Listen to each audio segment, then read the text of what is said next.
வணக்கம் நண்பர்களே! இது என்னுடைய முதல் வீடியோ.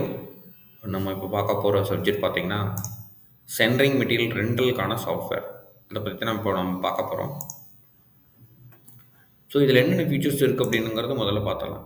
ஃபர்ஸ்ட்டு பார்த்தீங்கன்னா, நமக்கு டே பில் இருக்கு, மந்த் பில் இருக்கு. And day and month bill 2மே நமக்கு அவுட்வேர்ட் அண்ட் இன்வேர்ட் போட்டுக்கிற மாரி இருக்கு. இன்வேர்ட் பார்த்தீங்கன்னா, நமக்கு பல்க் இன்வெர்ட்ஸ் தான் நம்ம யூஸ் பண்ணியிருக்கோம்.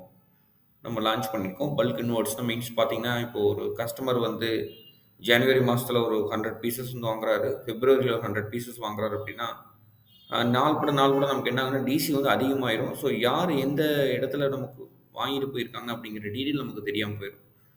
ஸோ அதுக்காக நம்ம என்ன பண்றோம் அப்படின்னா, அந்த பல்க் இன்வெர்ட்ங்கிற ஒரு ஆப்ஷன் வச்சிருக்கோம்.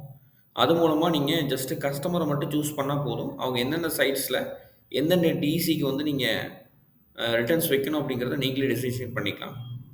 அதே மாரி ஒரு அவுட்வேர்டுக்கு நீங்க மல்டிபிள் ரிட்டர்ன்ஸ் நீங்க ஜெனரேட் பண்ணிக்க முடியும். டே பில்ல. அதே சேம் டைம் மந்த் பில்ல உங்களுக்கு ஆஸ் யூசுவல் தெரியும். அது எப்படி வேணாலும் நீங்க வந்து வரவு வச்சுக்கலாம். அத பொறுத்து உங்களுக்கு பில் வந்து ஜெனரேட் ஆயிக்கும். பில் ஜெனரேட் பண்ணி நீங்க மேனுவலா தான் ஜெனரேட் பண்ண போறீங்க. ஸோ, அதில பில் நீங்க ஆட்டோமேட்டிக்கா ஜெனரேட் பண்ணிக்கலாம்.